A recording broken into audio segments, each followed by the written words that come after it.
Muy buenas noches, bienvenidos a Opina Bogotá, el espacio para la opinión y el debate aquí en la televisión pública de nuestra ciudad, en Canal Capital. Iniciamos esta semana con noticias varias para analizarlas, comentarlas con nuestros panelistas. Como siempre, en primer lugar, los gremios de la ciudad siguen manifestándose y siguen expresando su preocupación porque de cara a una época electoral como la que ya empezamos a vivir en la ciudad y en general en todo el país, pues se empieza a notar alguna preocupación por el futuro y la continuidad de obras particularmente sensibles en el caso de Bogotá, que se suman además a acciones judiciales que tienen en vilo, y lo hemos discutido en este programa, proyectos como la troncal de Transmilenio en la carrera séptima, el Parque San Rafael, entre otras. ¿Qué va a pasar con las obras en Bogotá y en general en el país? El propio presidente Duque en su momento pidió también una continuidad. De eso vamos a hablar esta noche, como también de otros dos temas muy puntuales. Se ha sancionado el Plan Nacional de Desarrollo, el presidente Duque ha firmado este documento, que es la hoja de ruta de su gobierno, y se contemplan algunas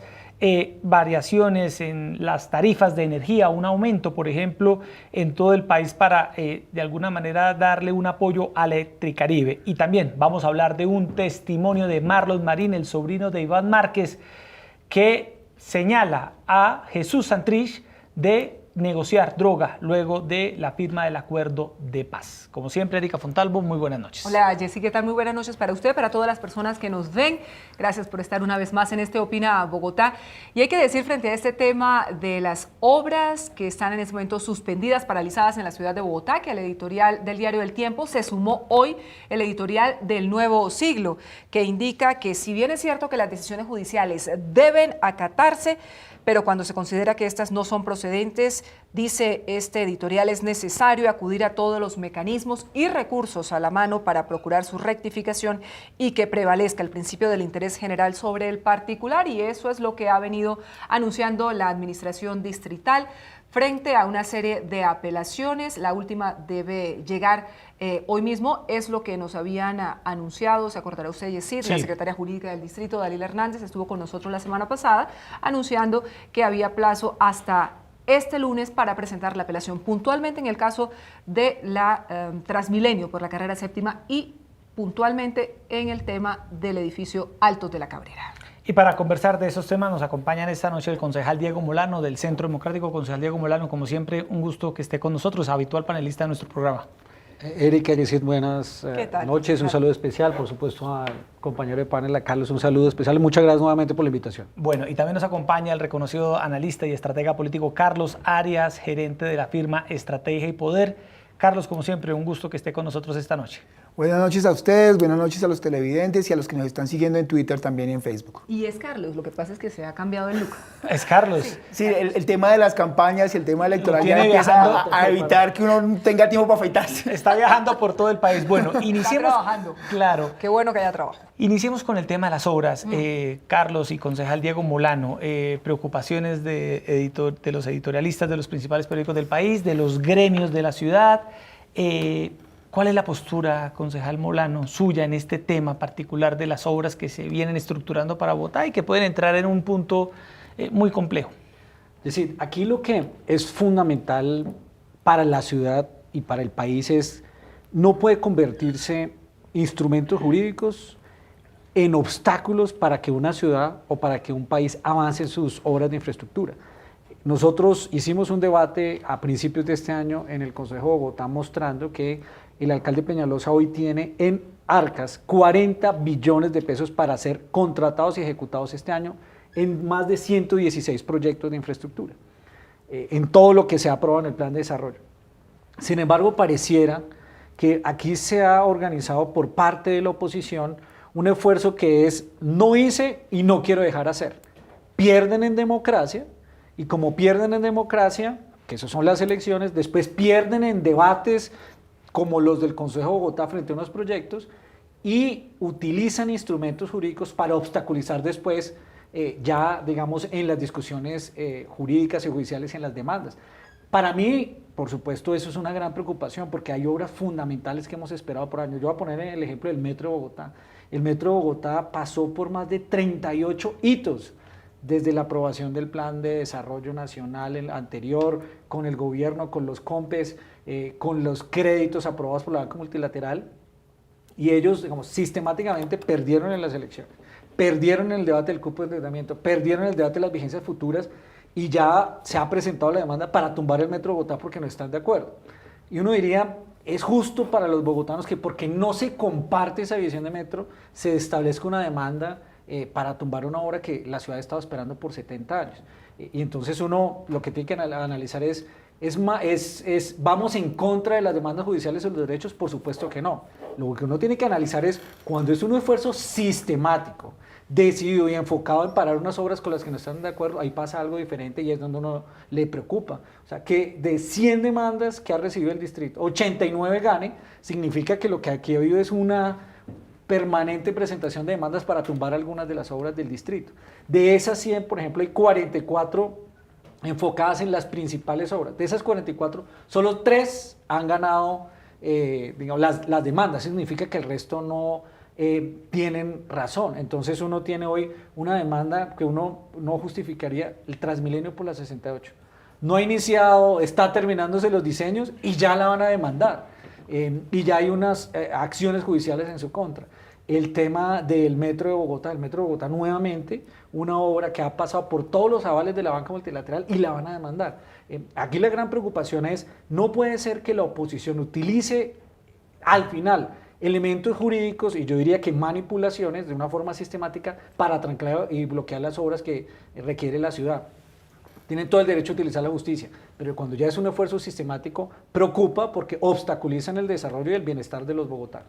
Carlos. Mire, yo lo que quiero plantear es más allá de los hechos que están bien recogidos en la introducción de Erika y de Yesid, y obviamente del conocimiento experto de un concejal que conoce perfectamente la ciudad independientemente de su filiación ideológica, es un llamado puntual a las redes sociales, a los ciudadanos que verdaderamente son los que estamos sufriendo ese ir y venir y esa pelea ideológica y política de no construir sobre lo construido. Creo que lo fundamental aquí es entender los ciudadanos que tenemos un poder y ese poder nos hace de alguna u otra forma generar algún tipo de presión, no solamente a los jueces, sino a aquellas personas que ideológicamente apoyamos y que están en una posición sin sentido hacia Bogotá, porque no es una posición contra el alcalde. Y creo que esto es lo más importante que se debe empezar a entender ya en el cierre de las diferentes administraciones locales. Y es que no debe ser una oposición al alcalde, es una oposición a ustedes mismos como ciudadanos. Entonces hay que hacerle un llamado fuerte, con criterio, con argumentos, que hay bastantes de peso, como los que ya ha descrito el doctor Molano, a los líderes de esa oposición sin sentido para que empecemos a pensar en la ciudad, empecemos a pensar en el futuro de los ciudadanos y construyamos sobre lo construido más allá de los hechos. Bueno, atendiendo claramente, como lo decía el concejal Molano, que los ciudadanos y los sectores políticos tienen la posibilidad, todo el derecho de utilizar el ordenamiento jurídico del país para expresar su malestar o su inconformismo con determinados asuntos. Aquí hay algo más de fondo también, concejal, y es el hecho de que muchos de estos proyectos pasaron por el Consejo, otros directamente estaban incorporados al plan de gobierno de esta administración que también en su momento aprobó el Consejo, es decir, que no han sido sacados de la chistera, sino que llevan un trámite precisamente ante los distintos sectores políticos que luego los están demandando. Por eso señalaba yo, Erika, que aquí el problema es, perdieron en democracia. Vamos a poner un ejemplo del metro elevado. El metro fue una propuesta del alcalde Peñalosa que quedó en campaña, o sea, está en su promesa. Quedó en el plan de desarrollo, o sea, los electores votaron por esa iniciativa, al final mayoritaria que ganó. Lo segundo, se debatió en un plan de desarrollo que fue aprobado por todos los sectores políticos, por supuesto hubo oposición, algunos lo votaron, otros no, pero ganó en democracia, en discusiones en una corporación pública que aprueba los recursos. Luego vinieron varios debates frente al tema de las vigencias futuras. Yo, por ejemplo, las primeras vigencias futuras no las voté porque estaban mal, luego se presentaron las segundas, fueron aprobadas, técnicamente válidas, y luego viene el cupo de endeudamiento.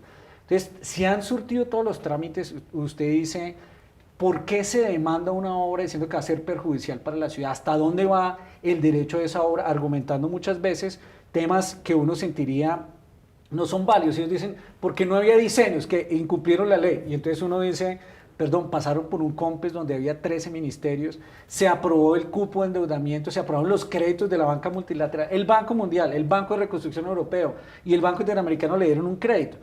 Bueno, yo diría, de forma legal lo demandan, pero si no se aprueba esa demanda, digamos, si no va adelante esa demanda, ¿por qué a mí sí me preocupa eso? Es, todas las demandas van con medida cautelar.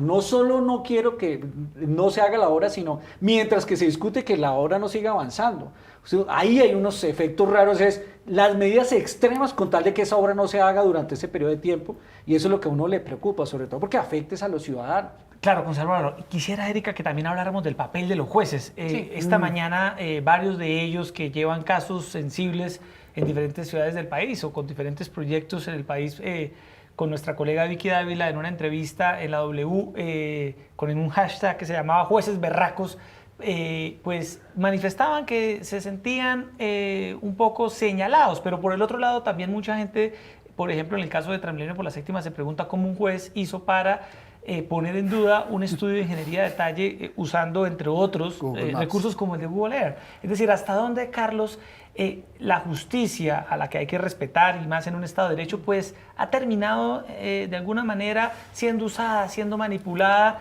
con obras? Porque hoy en día es Transmilenio por la Séptima, el día de mañana puede ser una obra en Barranquilla, en Cali, en Medellín, en cualquier otra ciudad del país. O de la siguiente administración, porque esto ya es un libreto que está haciendo carrera, es decir, es una estructura que ya está haciendo hacer para que la justicia de alguna manera no termine frenando? Mire, obras. lamentablemente, para bien y para mal, lo que se ha gestado es un estado de opinión. Entonces, el estado de opinión que está básicamente influenciado por los medios de comunicación, y aquí hay una salvedad importante. Cuando hablo ya de medios de comunicación, no me estoy refiriendo puntualmente a la radio, la televisión y la prensa, me estoy refiriendo a las redes sociales, que tienen mucho más impacto en la vida de los ciudadanos y sobre todo lamentablemente, en algunas de las decisiones de los jueces. Y en esa medida yo siento que ahora se están ganando los procesos no en los estrados, no en las argumentaciones, no en los estudios previos, sino se están ganando en las redes sociales. Entonces, si las redes sociales están generando una tendencia favorable o está en contra de, para no señalar a izquierda o derecha o a un actor político o no, porque ese no es el punto de este análisis, de lo contrario nos volveríamos una gritadera, creo que ahí es cuando de una u otra forma las redes sociales influencian a algunos de los jueces o influencian de acuerdo a las tendencias, de acuerdo al apoyo mayoritario que se da en las redes sociales a una u otra iniciativa, es que los jueces empiezan a actuar de manera, digamos, ligera, excesivamente holgada o también con intereses políticos que tienen que ver con lo electoral y también tienen que ver con cómo se eligen esos jueces a mediano plazo dentro, pues, digamos, de las cortes que de una u otra forma atañen al nombramiento de los jueces, sobre todo los que están en Bogotá. Y me refiero puntualmente a las curadurías urbanas también. ¿Gobiernan los jueces, concejal Molano? No, primero, todo el respeto por los jueces. Yo tengo todo el respeto por los jueces. La independencia de la justicia la valoro y creo que es un elemento fundamental para la democracia. ¿Qué creo yo que sí lo que está sucediendo? Y esos son hechos que deberían también investigarse. Yo voy a poner un ejemplo con el caso del ETB. En el caso del ETB, la demanda de la venta del ETB fue manejada por un juez que en primera instancia había tenido una relación con la administración Petro. Entonces uno dice allí, pues uno se pierde esa demanda con unos recursos de 2 billones de pesos importantes para obras de infraestructura. ¿Cómo llegó el caso allí? Pues uno tendría que hacer investigaciones y determinar ese tipo de efectos, si tienen o no, que son casos particulares. Casos particulares que se enfocan en algunos tribunales, en unos juzgados especiales que habría que investigar.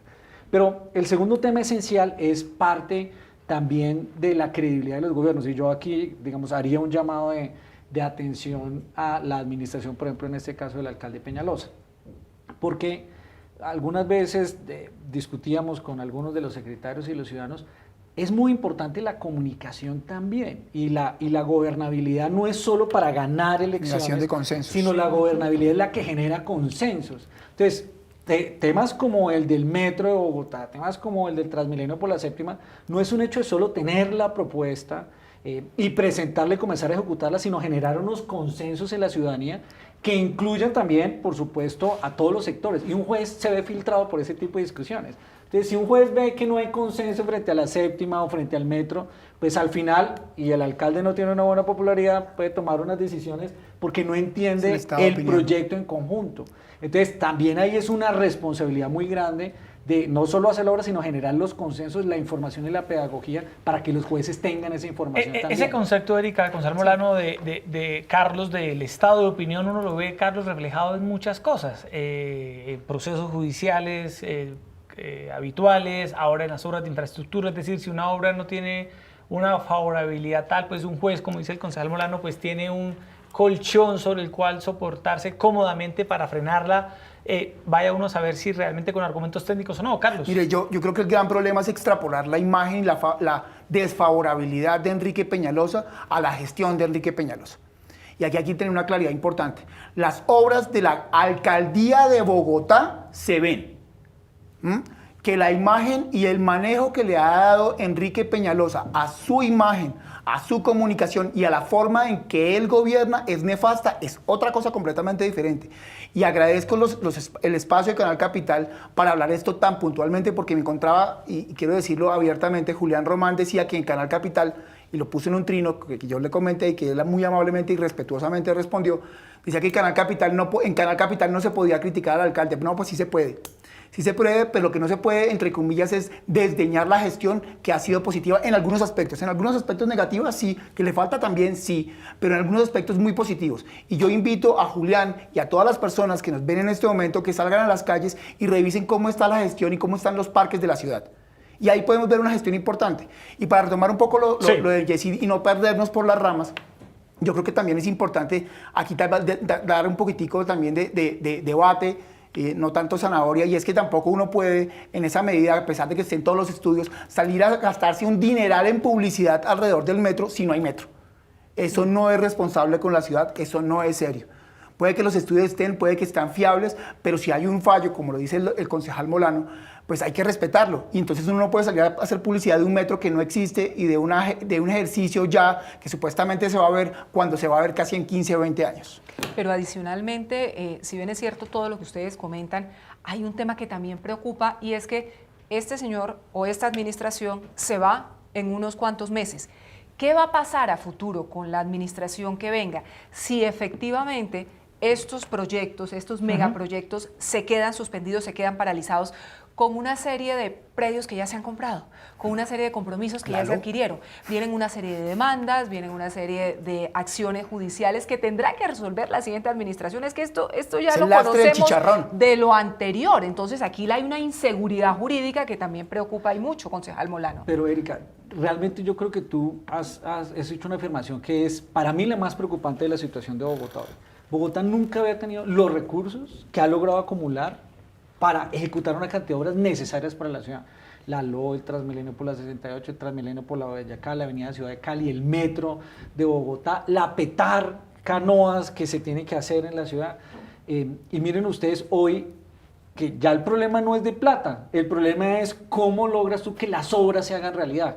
Y entonces, tras las dificultades que hay con las licitaciones, con todos los procesos de corrupción que tuvo el distrito, con todas las obras en el pasado, hoy que estamos dispuestos a ejecutar las obras, que se tienen los estudios, que se tienen los diseños, que son obras que se requiere la maduración del proyecto 2 o 3 años y la ejecución otros 4 o 5, pues una ciudad no puede estar al vaivén de los conflictos judiciales para asegurar que esas obras se den, porque al final lo que estamos afectando es la calidad de vida de los ciudadanos. Por eso, cuando una obra es aprobada, debe tener un consenso, una fortaleza desde el punto de vista técnico y jurídico que le permita avanzar a la ciudad con tranquilidad y que los siguientes alcaldes se comprometan a ejecutarla. El gran problema que tenemos hoy es, en plena época electoral, que llegamos a decir, no, entonces esa obra demandada, y alguno de los que antes te digo, ya no sigo el metro, son otros 5 años sin metro en la ciudad de Bogotá. Eso es lo que no podemos soportar y por eso hay que hacer una gran movilización, como lo decía Carlos, de defender ciertas obras, que no importa el color político, es que ese tiene que ser la realidad. No puede ser que una obra le pongan color político. Sí, porque cuando la obra dice es de Peñalosa o es de Petro, entonces no, el metro no es de Petro, no es de Peñalosa, es de los bogotanos, nos va a servir a los 2 millones de usuarios de bogotanos. Hagamos esa obra. Si quieren diseñar otras del futuro, diseñémosla, pero démosle esas obras a la ciudad porque la requiere. Antes de pasar a nuestro segundo tema relacionado con el Plan Nacional de Desarrollo, Erika, y el aumento en las tarifas de energía, que es un tema muy sensible, quisiera escuchar, concejal Molano y Carlos, sus opiniones sobre lo que está pasando con Transmilenio por la séptima. Erika, fue noticia la semana pasada, pero esta semana sigue siendo noticia. Veíamos columnas este fin de semana que hablaban de cierto clasismo porque el proyecto está prácticamente bloqueado hoy por una duda sobre un edificio Altos de la Cabrera, en una zona muy exclusiva de la carrera séptima, y esa duda sobre un puente que pasa por allí pues tiene frenada una inversión de 2,4 millones de pesos que a los que más van a beneficiar pues no son a los habitantes de ese edificio, sino a millones de personas que están en otras partes de la carrera séptima. Concejal Molano, su reflexión sobre esta obra. Pero adicionalmente volvemos a lo mismo. unos estudios que llegaron a un nivel de detalle en los que se han invertido cerca de 30.000 millones de pesos. Si esto efectivamente se suspende porque se ratifica que no se dieron las condiciones para adelantar la obra, ¿quién responde por esos 30.000 millones de pesos que se invirtieron en estos estudios? Muy bien, yo quiero hacer una claridad y para que vean por qué la reflexión. Cuando hubo el debate de aprobación del cupo de endeudamiento de los recursos para el Transmilenio por la Séptima y otros proyectos, nosotros en el Centro Democrático le dijimos al alcalde Peñalosa, nosotros aprobamos este cupo de endeudamiento, pero consideramos que la Séptima no es una obra prioritaria, debe usted primero hacer la avenida Boyacá, y a esa fue nuestra postura. Aprobamos los recursos porque uno no le puede negar recursos para obras a la ciudad.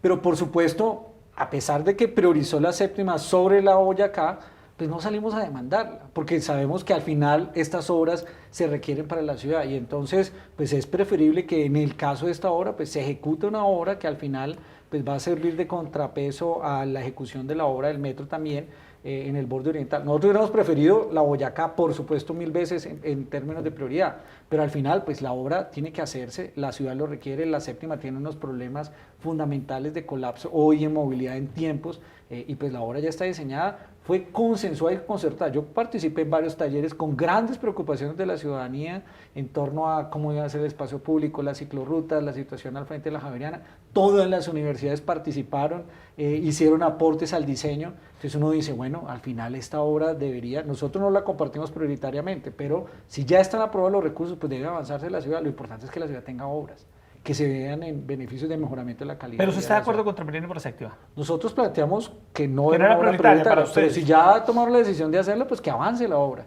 Pero Eso es lo volvemos que a lo necesita la mismo, a ciudad. que no hay estudios Sí. suficientes, a que, bueno, y mil situaciones, particularmente en el caso del plan parcial del Pedregal, que fue lo que suspendió la licitación, y luego las dos decisiones de este juez, el juez 49, en torno al edificio Altos de la Cabrera.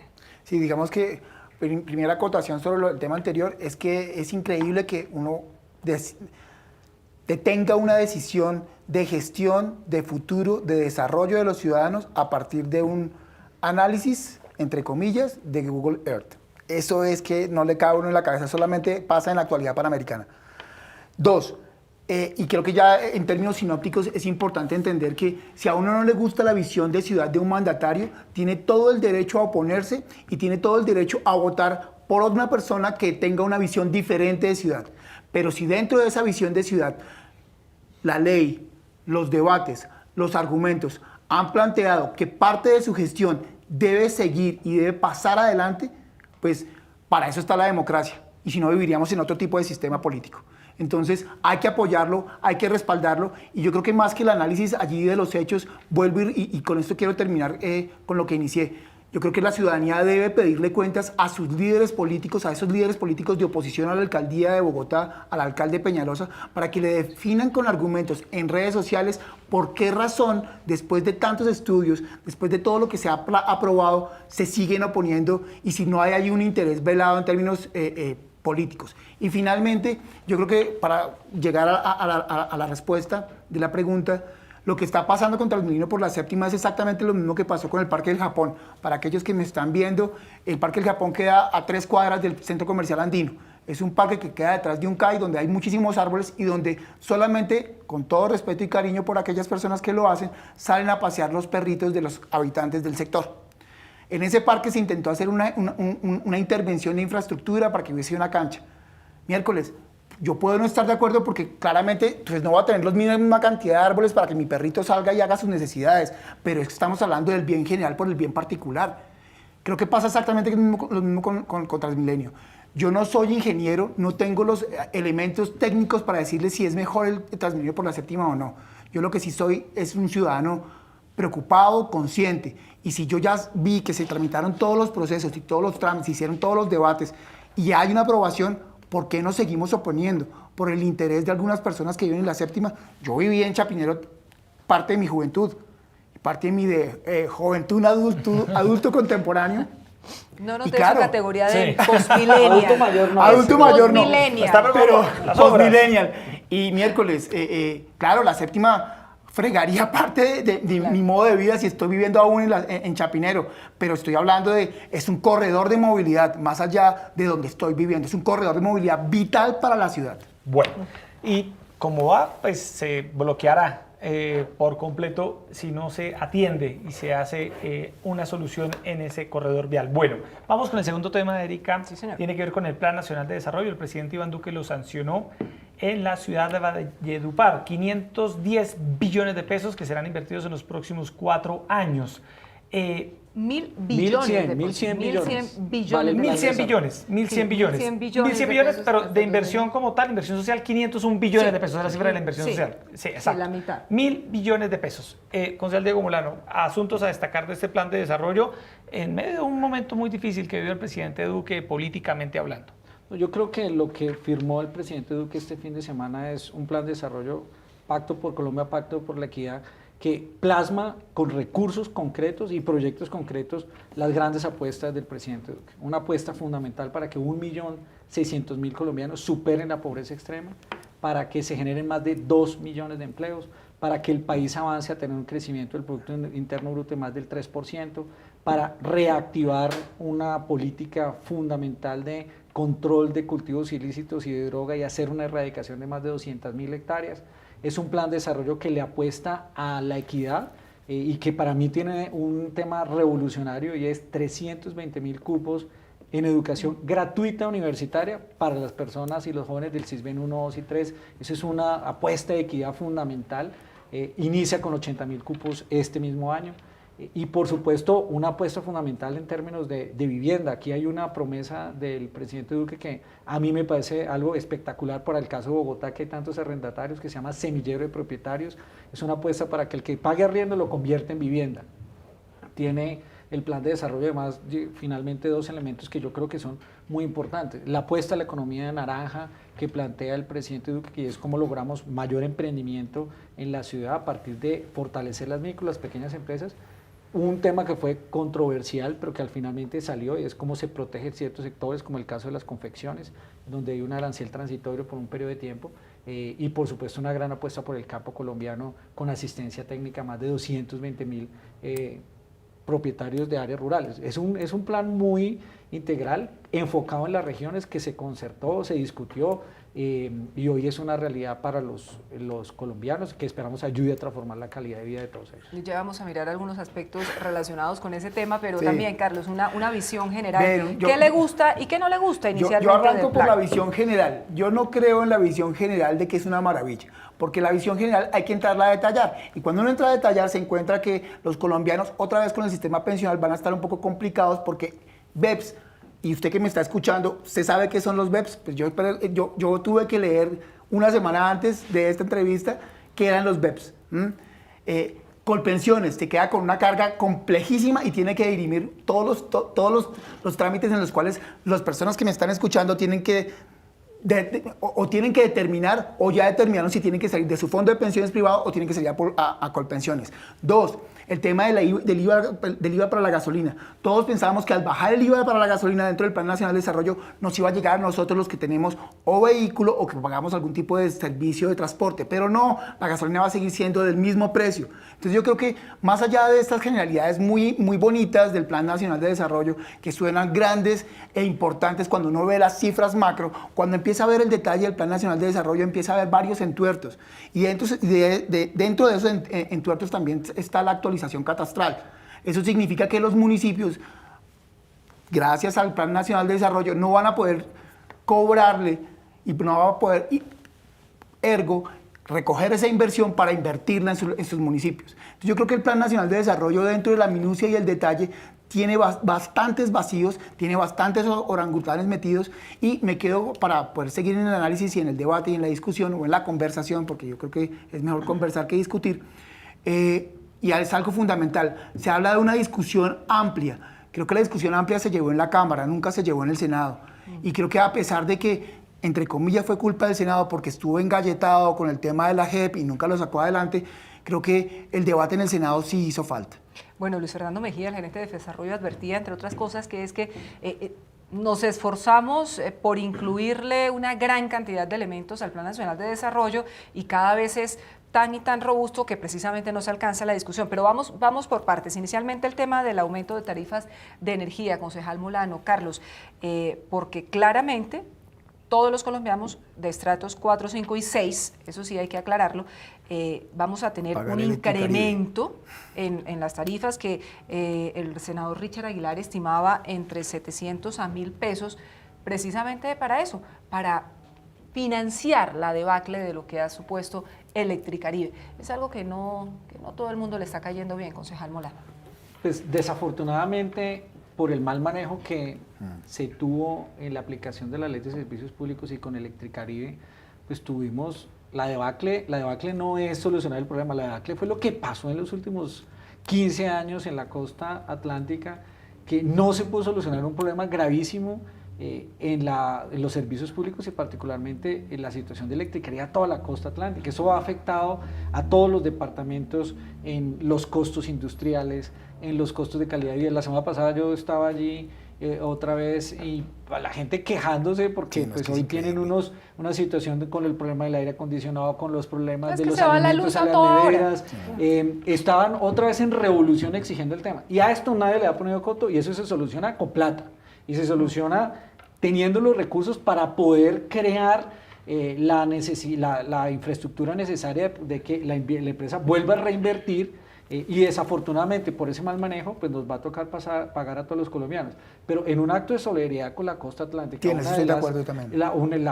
Se requiere darle una solución a ese problema. Cuando las regiones tienen este tipo de problemas se requiere solidaridad de todos los colombianos. Aquí se tomó una decisión de alguna forma equitativa en la medida que solo afecta a los estratos 4, 5 y 6, no va a afectar a los estratos 1, 2 y 3, pero pues es por el bien de todas las comunidades de la costa caribe colombiana que llevan tantos años sin solucionar ese problema. Carlos, usted conoce bien la costa, Barranquilla particularmente. ¿Siente usted que hay un ejercicio de justicia con toda la costa caribe de este aumento que se va a pagar en todo el país para lograr solventar una crisis, Erika? Usted que es barranquillera, pues viene de años atrás sin solución. Yo aquí no hablaría de justicia porque me parece un poco complejo el término y demasiado grande y demasiado pesado el término justicia. Yo creo que hablaría de equidad. Y yo pienso que hay que entender primero lo que acaba de decir el concejal Molano, y es que son las comunidades, son las personas. Yo simplemente invito rápidamente a este imaginario al que me está escuchando, al que nos está viendo. Y es, imagínese usted a 27 grados centígrados y que a usted se le vaya la luz, no tenga cómo sacar la carne fresca, no pueda tomarse un vaso con agua fría, no tenga aire acondicionado, o sea, es terrible. Y dos, ya en términos mucho más macro, hoy el Caribe colombiano sigue siendo, y hoy mucho más que nunca, sigue siendo el polo de desarrollo del país. Hay que empezar a entender y a ver las regiones en su gran dimensión, ¿sí? Ese bogocentrismo en el cual sentimos que Bogotá es el centro, valga la redundancia, del país económico y productivo, pues no es cierto. Es el Caribe el que, entre comillas, nos provee de ganado, frutas, hortalizas, verduras, nos provee de casi todo lo que consumimos en el centro del país. Y hay que solidarizarse, no solamente con la gente, sino con ese proceso productivo que al centro del país le sirve tanto. Entonces yo creo que más allá de justicia, yo creo que es un tema de equidad y es un tema de solidaridad y de ser colombianos. Y el Caribe y los costeños no son menos colombianos que los que estamos aquí en Bogotá y muchísimo menos que los antioqueños. Entonces, esa medida me parece que sí es dura para el bolsillo del estrato 4, 5 y 6, claro que es dura, y el senador Richard Aguilar está sacando provecho electoral del ejercicio, válido también, pero pues yo creo que en términos de equidad sí es necesario. Pero sin lugar a dudas lo que el gobierno debe hacer también es generar las condiciones en relación con el pasivo pensional de esta empresa y demás, porque es que no nos podemos quedar en medidas solidarias. Hay que avanzar realmente, es lo que demandan no solo los dirigentes de la costa caribe, sino también los habitantes de toda esa amplia región para que se pueda conseguir uno o más operadores, porque no basta simplemente con este asunto de solidaridad que se le agradece a todos los colombianos estratos 4, 5 y 6. Hay que ir a más para resolver el problema de fondo. No, pero por eso era fundamental tener financiada la solución y que esa solución, estoy de acuerdo contigo, pueda tener no una concentración en un mega operador para la costa caribe, sino una cosa más manejada por unos operadores, pero además que cumpla 3 requisitos: que tenga los recursos para hacer inversión, porque si no se actualizan las redes y los transformadores tenemos un problema; que cree un programa de manejo de pérdidas, porque lo otro es que también hay que exigirle a la costa caribe, ya estuvimos con Equidad, ahora tiene que pagar. Y manejo del pago. Y tienen que pagar las tarifas Sí. y tienen que crear esa cultura y evitar todo este tema de pérdidas, que es un problema muy grave. Y en esa medida se requiere un muy buen operador y un seguimiento desde el punto de vista de la Superintendencia de Servicios Públicos. Pero los recursos van a estar para poder iniciar el proyecto, pero estamos en un círculo vicioso que no se resolvía porque no podían inyectarse los recursos para hacer ese tipo de proyectos. Erika, antes de pasar al tercer tema, hay un dato del plan de desarrollo que vale la pena destacar y es una meta social. Se contempla sacar a 1,5 millones de colombianos de la pobreza extrema y a 2,9 millones de colombianos de la pobreza. Esto con el fin de expandir la clase media colombiana. Países como Brasil en los últimos años lograron empoderar y fortalecer esa clase media. Es uno de los pilares del plan de desarrollo del presidente Duque, Carlos. Mire, yo creo que el pilar, yo creo que voy a volver a insistir, y es que aumentar la base de la clase media suena bellísimo. Todo el dinero que se va a decir, que se va a invertir, suena bellísimo, pero ¿cómo lo vas a invertir? Pues ¿cómo vas a poder ampliar la base de la clase media si, por ejemplo, el IVA de la gasolina baja, pero el precio del combustible no? ¿Cómo, entre comillas, vas a asegurar esa clase media si hoy en día prácticamente va a ser imposible pensionarse como nuestros padres se pensionaron? ¿Sí? Porque los BEP son una cosa completamente diferente, es una remuneración mensual parcial muy inferior a lo que puede significar una pensión. ¿Sí? Entonces yo creo que suena muy bonito ampliar esa base de la clase media, pero creo que el Plan Nacional de Desarrollo, aunque en muchos aspectos que ya hemos destacado, por ejemplo el de Electricaribe en términos de solidaridad y equidad es importante, creo que en muchos otros aspectos se queda cojo. Pero yo sí voy a rebatir completamente a Carlos, porque precisamente la apuesta del Pacto por la Equidad, que es lo que propone el presidente Duque, se materializa en que las personas más vulnerables puedan superar la pobreza extrema. ¿Y por qué las personas son vulnerables en Colombia? Porque están en el 50% de la economía informal. Y mire usted que lo que usted ha afirmado, yo creo que tiene una información errónea respecto a lo que significa los BEPS y el tema pensional que plantea el plan de desarrollo. El plan de desarrollo plantea 3 temas que van a ser fundamentales. Viene una reforma pensional que hay que definir, el que ya ha dicho el presidente Duque, que no va a tocar la edad de pensión. Pero el plan de desarrollo incluye 2 temas que son vitales para la superación de la pobreza, precisamente de un país que se está envejeciendo. Una son los BEPS. Los beneficios periódicos mensuales no tienen nada que ver con las personas que yo ya recibo una remuneración y están cotizando.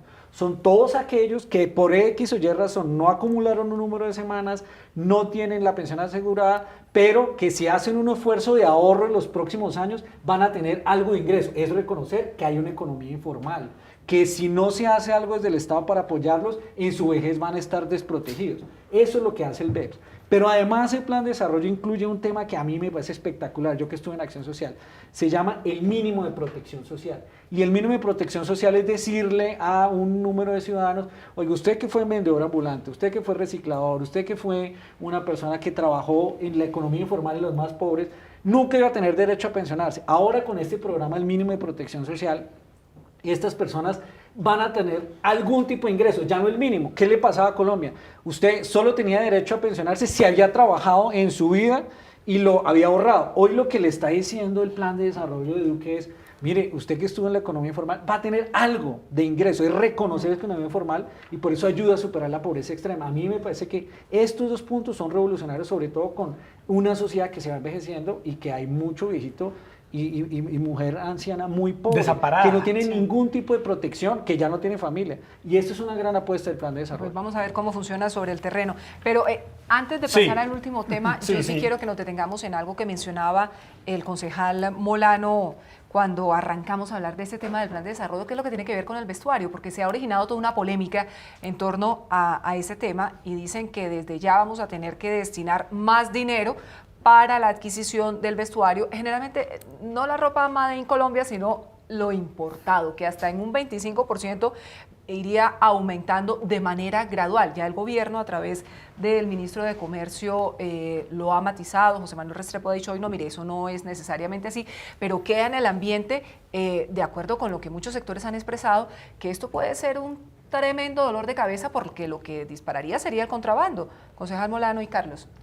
Pues yo creo que esta es una decisión que fue una decisión de cumplir una promesa de campaña muy importante, sobre todo porque en este país, si ustedes lo ven aquí en esta ciudad de Bogotá, vivimos de los textiles y las confecciones. ¿Cuántas madres cabeza de hogar no viven de las confecciones? ¿Cuántos satélites no tiene uno en Puente Aranda, en Bosa, que trabajan en temas de confección? Y ni qué decir a nivel nacional, ni qué decir en Bucaramanga.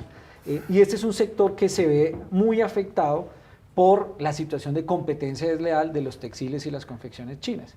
Y aquí lo que estaba diciendo este sector es, oiga, necesitamos algún tipo de protección a la industria nacional. Yo soy administrador de empresas, yo creo mucho en el libre mercado, pero en este caso, en esta coyuntura, se necesitan unas protecciones como una temporales, salvaguardia. sí, unas protecciones temporales para que un sector se recupere. Entonces, además de, digamos, este arancel, el gobierno tiene que comprometerse, y en eso está claro el ministro de Comercio. Uno, se le va a dar una protección a este sector para que los textileros, las confeccionistas, estos satélites de la industria nacional salgan adelante, pero eso implica un gran programa de productividad que tiene que impulsar el Ministerio de Comercio para que esas pequeñas y medianas industrias sean productivas y sean competitivas.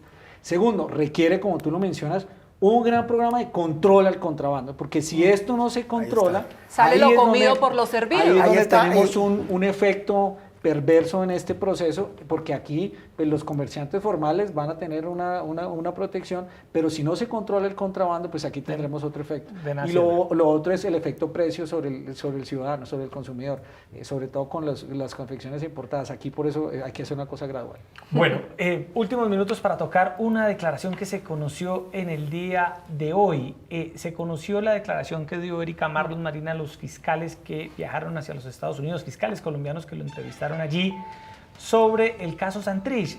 La declaración del concejal Diego Molano y Carlos Arias, más contundente de Marlon Marín, tiene que ver con la fecha en la que supuestamente Santrich negociaba un envío de 10 toneladas de cocaína hacia los Estados Unidos. Ha dicho Marlon Marín que eso se dio en el transcurso del año 2017, dice él, entre junio del 2017 hasta abril del 2018, es decir, luego de la firma del acuerdo de paz en el Teatro Colón, que se dio cuando el 1 finalmente de la diciembre del 2016. Así es. Concejal Diego Molano, sobre este nuevo testimonio que se conoce hoy del sobrino de Iván Márquez en contra de Susan Santrich y con todo lo que ha pasado en las últimas semanas en torno a esta situación, ¿qué opina usted al respecto?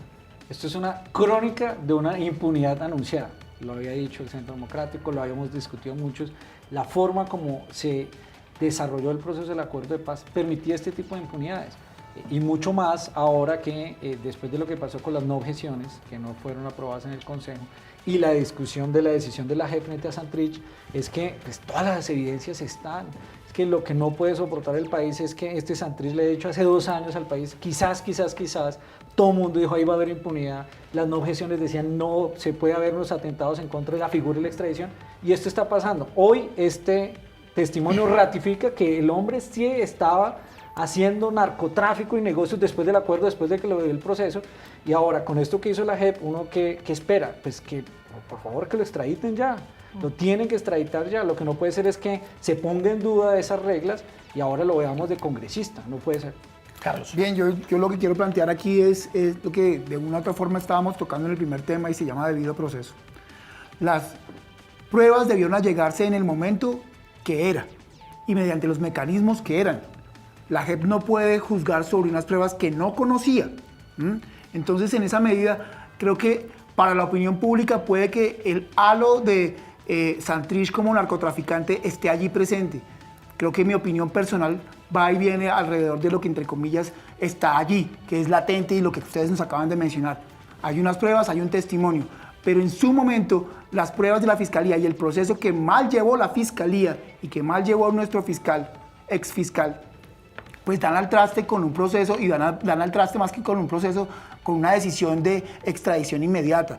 Ahora bien, creo que ya desde el ámbito jurídico y desde el ámbito legal habría que volver a recoger todo el proceso y volver a rearmarlo, y eso tendría una serie de vicios Creo que eso hay que mirarlo con mucho detenimiento y mucho detalle, pero lamentablemente las pruebas en su momento no fueron allegadas, el proceso estuvo viciado, la Fiscalía no actuó de manera proba en muchos sentidos en la medida que no dejó ver todas las pruebas hacia la JEP, ¿sí?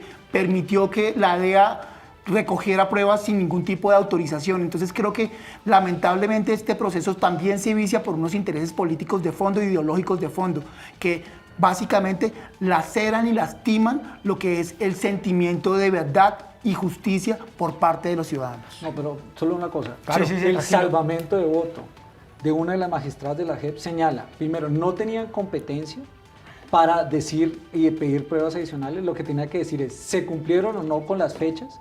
Y ella estipula en ese salvamento de votos que las pruebas aportadas permitían establecer que había cometido delitos después del 2016 cuando se firmó el acuerdo. Hay que esperar qué O sea, que pasa con la apelación de la Procuraduría. Que ya está en curso. Así es, Carlos Arias, como siempre, gracias por estar con nosotros aquí en Opina Bogotá de Canal Capital, expresando sus opiniones con total libertad y con plena garantía. Sí, señor. Acá en la televisión pública escuchamos a todas las voces, Erika, y tocamos todos Claro los que temas. sí. No, muchísimas gracias a ustedes por la invitación y un llamado para que los ciudadanos empiecen a ejercer su presión social y todo su activismo en redes se vea traducido en una acción contundente en política pública a los jueces y a sus líderes políticos. Concejal Diego Molano, muchas gracias. A ustedes muchas gracias por la invitación y por supuesto a Carlos. Bueno, Siempre es un gusto verlos. sí, arrancamos la semana duro, Erika. Oiga, en este país no hay tregua. No hay tregua, no hay No, tregua. no, ustedes no se mueren de No hay hambre tregua, nunca. todos los Si días usted es pasa algo. periodista en este país es una maravilla. Imagínese en Finlandia. Todos los días En pasa Noruega algo. hay diálogo con Venezuela. Algo pasa. Todos los días pasa algo. Muchas gracias, como siempre, Sí, Erika. señor. Mañana, 8:30 p.m. Aquí nos veremos nuevamente para conversar en Opina Bogotá los temas que le interesan a la ciudad y al país. Muy buenas noches. Gracias.